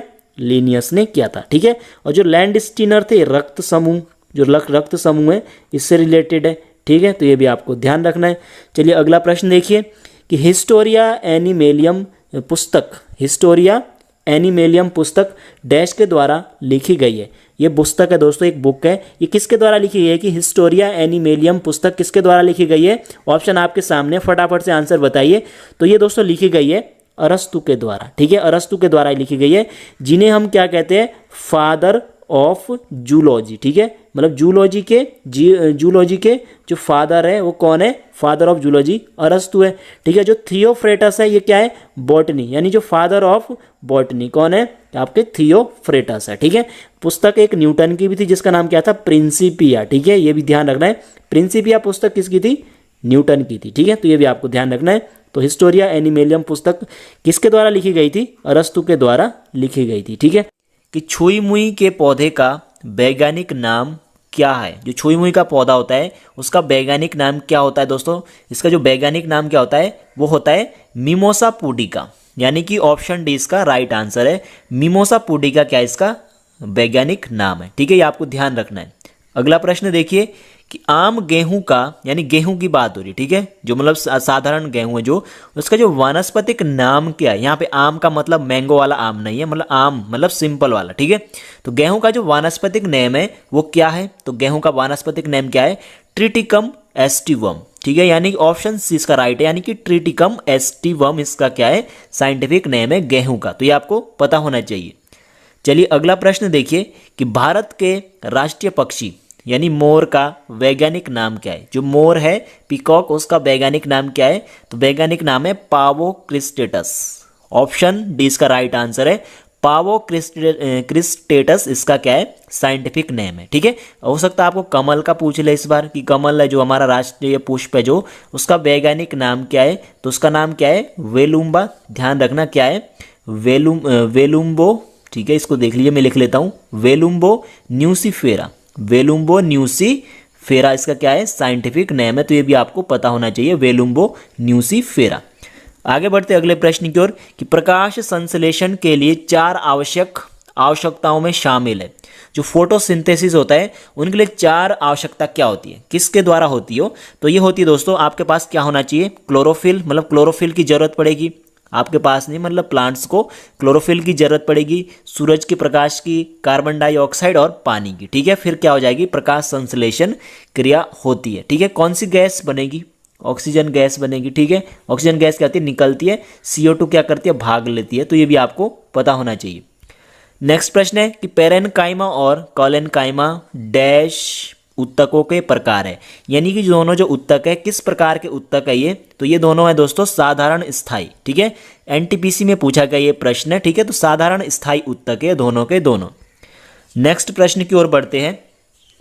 निम्नलिखित में से कौन फसल पौधों के लिए सूक्ष्म पोषक है? यानी कौन है? यही 4 ऑप्शन है, मतलब सूक्ष्म पोषक तत्व कौन से होते हैं फसल के लिए, पूछा गया है। तो मैं आपको बता देता हूँ, जो सूक्ष्म जो पोषक तत्व उनके अंतर्गत कौन कौन से आते हैं? मैग्नीज आता है, ठीक है, ये सब सूक्ष्म में आते हैं। जिंक आते हैं जिनकी कम मात्रा की आवश्यकता होती है।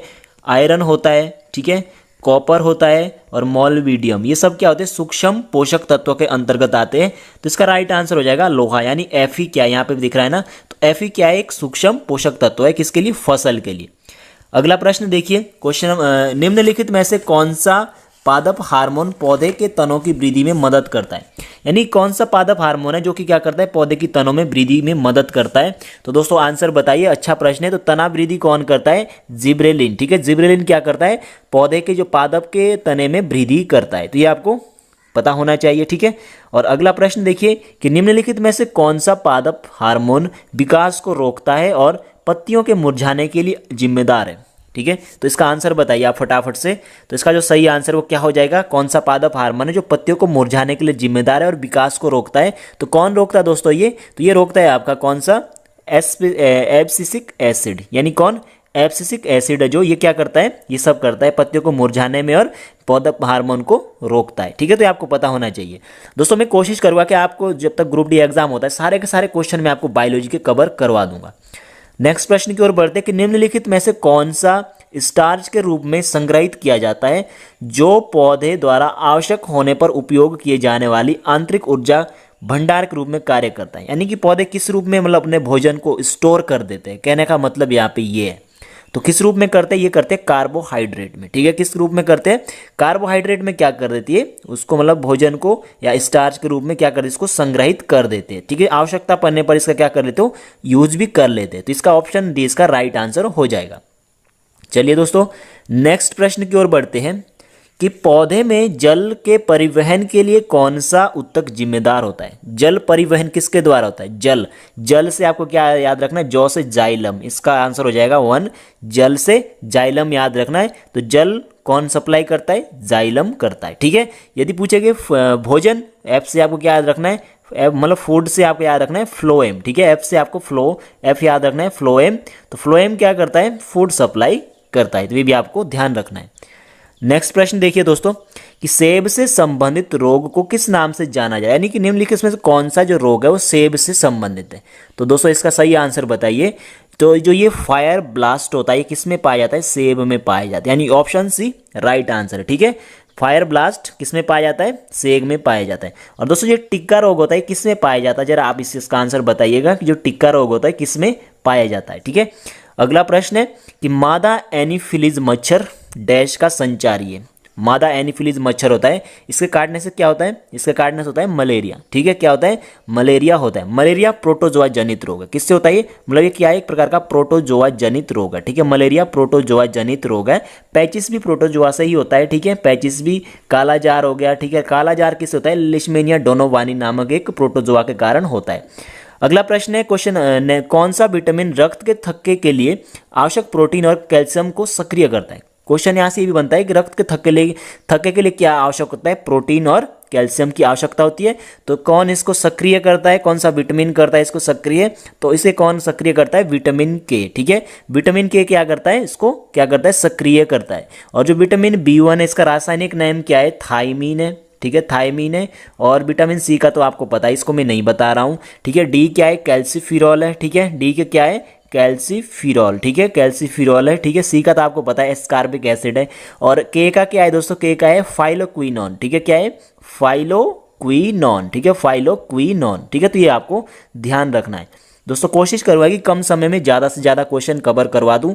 अगला प्रश्न है कि आमतौर पर उम्र बढ़ने के साथ साथ आंखों की जो समझन क्षमता क्या हो जाती है, कम हो जाती है।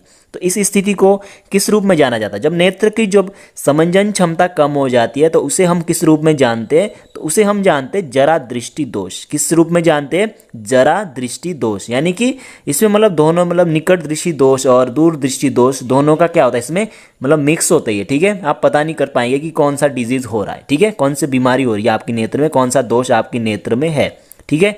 तो निकट दृष्टि दोष की बात करते हैं तो इसमें क्या होता है, किस लेंस का यूज करते हैं हम, अवतल लेंस का यूज करते हैं, ठीक है। तो ये आप सभी को पता है। और जो प्रतिबिंब बनता है रेटिना के कहाँ बनता है, आगे बनता है, ये भी आपको पता है, ठीक है। यहाँ पे क्या होगा, प्रतिबिंब रेटिना के पीछे बनता है, ठीक है। और साथ ही में हम किसका यूज करते हैं, उत्तल लेंस का हम इसमें यूज करते हैं, ठीक है। तो ये भी आपको पता होना चाहिए।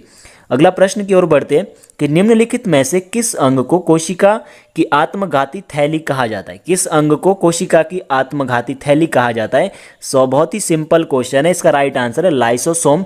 क्यों कहा जाता है, क्योंकि दोस्तों इसमें एक एंजाइम पाया जाता है, हाइड्रोलाइटिक एंजाइम। कौन सा एंजाइम पाया जाता है इसमें, हाइड्रो, ठीक है, ध्यान रखना, हाइड्रोलाइटिक। हाइड्रोलाइटिक एक एंजाइम होता है, ठीक है, जो कि लाइसोसोम में पाया जाता है। और जो ये हाइड्रोलाइटिक जो एंजाइम होता है ना, एंजाइम, ये क्या कर देता है, कोशिकाओं का क्या कर देता है, पाचन कर देता है। सेल का क्या कर देता है, पाचन स्टार्ट कर देता है, ठीक है। कोशिकाओं का पाचन स्टार्ट कर देता है, इसलिए इसे आत्मघाती थैली कहा जाता है, ठीक है। अगला प्रश्न है कि मच्छरों के जीवन चक्र की 4 अवस्थाओं का सही क्रम क्या है। जो मच्छर के जो जीवन चक्र होते हैं इसकी कितनी 4 अवस्थाएं, ठीक है, यहाँ से भी क्वेश्चन बन सकता है। तो कौन कौन सी है वो? पहला है अंडा, अंडा बनेगा, अंडे से लार्वा बनेगा, लार्वा से कोष्ठस्थ बनेंगे, कोष्ठस्थ से कीट बनेगा, कीट से क्या हो जाएगा? पूर्णक हो जाएगा, यानी पूर्ण विकास यहाँ पे हो जाएगा। यानी ऑप्शन 1 इसका राइट आंसर है। मच्छर अंडे देते हैं और अंडे को विकसित होने में 8 से 10 दिन लगभग लग जाते हैं, ठीक है, तो ये भी आपको ध्यान रखना है।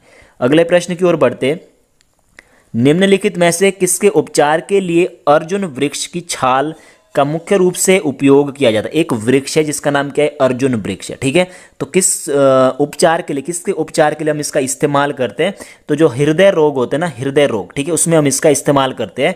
और आपने सुना होगा उत्तराखंड में बुरांस पाया जाता है। उत्तराखंड का जो राजकीय जो वृक्ष है वो बुरांस है, ठीक है। तो बुरांस का जो जूस होता है ना, उसका इस्तेमाल भी हृदय रोग के लिए करते हैं। यक्षमा, टीबी, बीसीजी का टीका आपने सुना होगा, ठीक है, बैसिलस कैलमेट ग्यूरिन, ठीक है, तो उसका यूज हम यक्षमा में करते हैं, ठीक है। तो ये आपको ध्यान रखना है। अगला प्रश्न है, क्वेश्चन नंबर नेक्स्ट जो भी है, कि नाभिक और कोशिका झिल्ली के बीच जेली जैसा पदार्थ कहलाता है। नाभिक किसके बीच की बात हो रही है? नाभिक और कोशिका झिल्ली, ठीक है। नाभिक और कोशिका झिल्ली के बीच में क्या होता है? एक जेली जैसा पदार्थ होता है। तो उसे हम किस रूप में जानते हैं दोस्तों? आंसर बताइए फटाफट से। तो उसे हम जानते हैं साइटोप्लाज्म के रूप में। किस रूप में जानते हैं? साइटोप्लाज्म के रूप में। कहाँ पाया जाता है साइटोप्लाज्म? नाभिक और कोशिका झिल्ली के बीच में पाया जाता है, ये आपको ध्यान रखना है। और जो कोशिका झिल्ली बनी होती है किससे बनी होती है? लिपिड प्लस प्रोटीन से बनी होती है। किससे बनी होती है? लिपिड प्लस प्रोटीन से बनी होती है। एग्जाम में ये भी पूछा गया प्रश्न है, ठीक है। अगला प्रश्न देखते दोस्तों। मानव शरीर में आरबीसी यानी रेड ब्लड सेल्स का क्या कार्य होता है? लाल रक्त कोशिकाएं होती है, जो उनका कार्य क्या होता है? इनका जो मुख्य कार्य होता है वो क्या होता है? शरीर की कोशिकाओं को ऑक्सीजन प्रदान करने के लिए, ठीक है। यानी ऑप्शन ए इसका क्या है? राइट आंसर हो जाएगा। ये क्या करती है? ऑक्सीजन को क्या करती है? फेफड़ों से कहाँ ले जाती है? डिफरेंट पार्ट में ले जाती है, शरीर के विभिन्न भागों में सप्लाई कर देती है। और जो आरबीसी को अन्य नाम क्या बोलते हैं? एरिथ्रोसाइटस। क्या बोलते हैं? एरिथ्रोसाइटस। क्या बोलते हैं? एरिथ्रोसाइटस। इसको क्या है? अन्य नाम है इसका। क्या है? किसका? एरिथ्रोसाइटस किसका अन्य नाम है? आरबीसी का, ठीक है। और जीवन काल कितना होता है? 120 डेज होता है, ठीक है, 120 डेज होता है।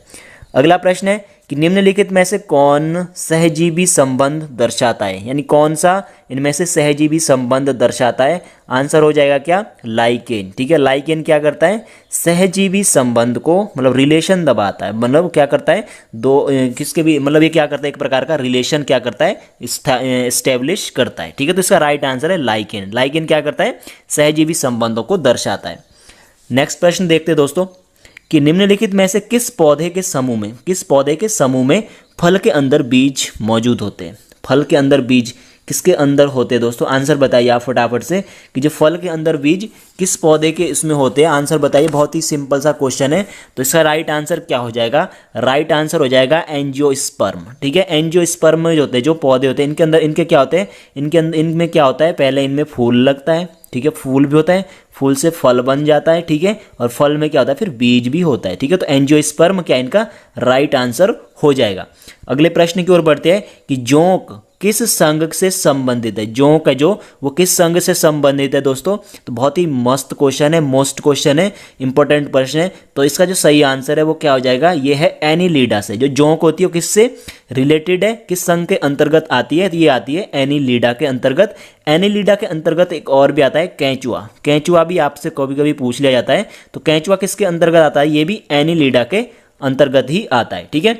आगे बढ़ते हैं कि जंतुओं का रक्त गर्म रक्त किस संघ में होता है? मतलब किस जंतुओं का जो रक्त होता है गर्म होता है? किस संघ के जंतुओं का रक्त गर्म होता है?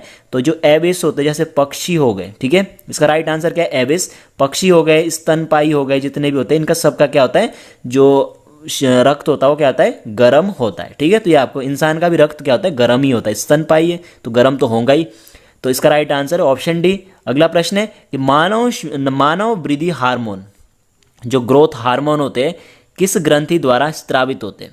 ठीक है। अब हमें ये पता है कि ये पीयूष ग्रंथि, जो पिट्यूटरी ग्लैंड होती है, हमारे शरीर की जो मास्टर ग्लैंड होती है, उससे निकलते, लेकिन यहाँ पे दोनों की जगह पीयूष ग्रंथि है, तो ये कहाँ से निकलेगा, ये निकलता है पीयूष ग्रंथि की अग्रपाली, यानी पीयूष ग्रंथि के अग्र वाले भाग से क्या होता है, ग्रोथ हार्मोन निकलते हैं। ठीक है, तो ये आपको ध्यान रखना है। अभी यहाँ पे देखिए कंफ्यूज करने के लिए ये भी दे दिया है, तो इसका राइट आंसर ऑप्शन भी है, जो पीयूष ग्रंथि है उसके अगले वाले भाग से क्या होते हैं, वृद्धि हार्मोन निकलते हैं। देखिए कितना मतलब डीपली क्वेश्चन यहाँ पे पूछ रखा है। और जो थायराइड ग्रंथि होती है ना, इसका जो आकार होता है कैसा होता है, तितली आकार होता है। ठीक है, तितली के आकार की होती है। ठीक है, तो ये भी आपको ध्यान रखना है। तो ओके, अब आगे बढ़ते हैं कि बड़ी माता के टीके का आविष्कार किसने किया था। ठीक है, जो बड़ी माता होती है इसका जो आविष्कार था किसने किया था, जिसे हम चेचक वगैरह भी बोलते हैं, तो इसका जो आविष्कार किया था किसने किया था, एडवर्ड जेनर ने किया था। ठीक है, किसने किया था, एडवर्ड जेनर ने चेचक के टीके का क्या किया था, आविष्कार किया था। जो ये चैडविक थे, इन्होंने किसकी खोज की थी, न्यूट्रॉन। ठीक है, न्यूट्रॉन की खोज की थी चैडविक ने। ठीक है, तो ये भी आपको ध्यान रखना है। रदरफोर्ड ने किसकी खोज की थी, ठीक है, तो ये रदरफोर्ड ने की थी, किसकी खोज की दोस्तों, रदरफोर्ड ने। जरा आप मुझे बताइए कि जो रदरफोर्ड थे इन्होंने किसकी खोज की थी, तो रदरफोर्ड ने की थी प्रोटॉन की खोज। ठीक है, रदरफोर्ड ने किसकी खोज की थी, प्रोटॉन की खोज रदरफोर्ड ने की थी। आगे देखिए कि जीव के वैज्ञानिक नामकरण की प्रणाली किसके द्वारा शुरू की गई थी। जो जीवों का जो वैज्ञानिक नाम था किसके द्वारा सबसे पहले इसको शुरू किया गया था, तो किसके द्वारा किया गया था, कैरोलस लिनियस के द्वारा। ठीक है, किसके द्वारा, कैरोलस लिनियस के द्वारा पहले स्टार्ट किया गया था। इसके बाद देखिए अगला प्रश्न कि सूर्य की ओर मुख किए हुए सूरजमुखी की गति को कहा जाता है। यानी सूरज की ओर जो मुख करते जो सूरजमुखी होते हैं उनकी जो गति होती है उसे क्या कहा जाता है, मोस्ट इंपॉर्टेंट प्रश्न है। तो उस गति को क्या जाता है, फोटोट्रोपिज्म। क्या कहा जाता है, फोटोट्रोपिज्म कहा जाता है। ठीक है, ध्यान रखना, फोटोट्रोपिज्म कहा जाता है। नेक्स्ट प्रश्न देखिए कि निम्नलिखित में से कौन आलू के पौधे का खाने योग्य भाग होता है। जो आलू होता है उसके जो खाने योग्य भाग कौन सा होता है, बहुत ही इजी है, तो इसका राइट आंसर ऑप्शन सी, तना। आलू के जो खाने योग्य भाग होता है वो क्या होता है, तना होता है। ठीक है, आगे बढ़ते अगले प्रश्न की ओर। कैसिन एक प्रोटीन है जिसमें पाया जाता है, जो कैसिन जो प्रोटीन होता है दोस्तों ये किस में पाया जाता है, तो आंसर बताइए फटाफट से। जो कैसिन होता है किस में पाया जाता है, बहुत ही सिंपल सा क्वेश्चन है, तो ये पाया जाता है दोस्तों दूध में। ठीक है, कैसिन कहाँ पाया जाता है, दूध में पाया जाता है। ठीक है, तो जो गाजर होता है इसमें विटामिन ए भरपूर मात्रा में पाया जाता है। सोयाबीन में क्या पाया जाता है, प्रोटीन भरपूर मात्रा में पाया जाता है। अब लास्ट प्रश्न देखिए कि ग्लूकोज में डैश कार्बन अणु होते हैं। जो ग्लूकोज होता है उसमें कितने कार्बन अणु होते हैं, तो ग्लूकोज का फॉर्मूला क्या होता है, C6H12O6। ठीक है, तो अब बताइए आप, ठीक है, C6H12O6। अब इसमें बताइए कार्बन अणु पूछे तो कार्बन अणु इसमें कितने हैं, 6 है। ठीक है, तो ग्लूकोज में कितने कार्बन अणु होते हैं, 6 होते हैं। ठीक है, तो ये आपको ध्यान रखना है दोस्तों। तो दोस्तों ये थे आज के बहुत ही महत्वपूर्ण बायोलॉजी के क्वेश्चन जो कि NTPC CBT 1 में पूछे जा चुके हैं। यदि आपको दोस्तों वीडियो पसंद आई है तो आज प्लीज़ आप वीडियो जरूर लाइक और चैनल को जरूर सब्सक्राइब कर लीजिएगा, साथ ही टेलीग्राम आप जरूर ज्वाइन कर लेना।